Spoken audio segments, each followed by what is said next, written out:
Today's video is going to be very special and mesmerizing. Have you ever wondered how from a simple piece of bamboo, such premium, expensive-looking, traditional lacquer chopsticks are made?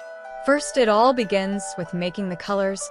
Artisans mix fine gold powder into natural raw lacquer to create a rich golden paint.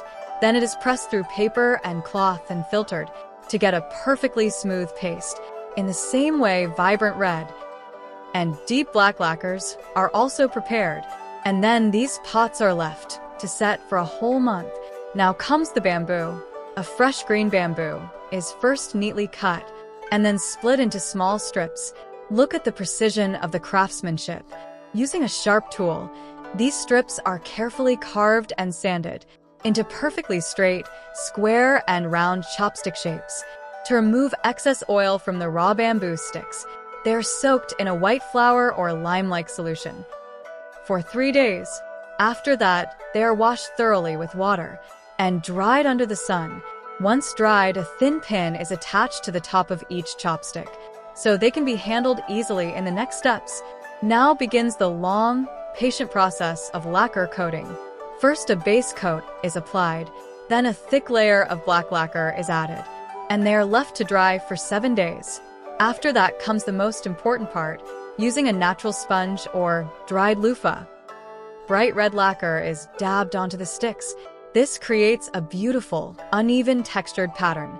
You won't believe it, but these textured sticks take a full 60 days to dry properly.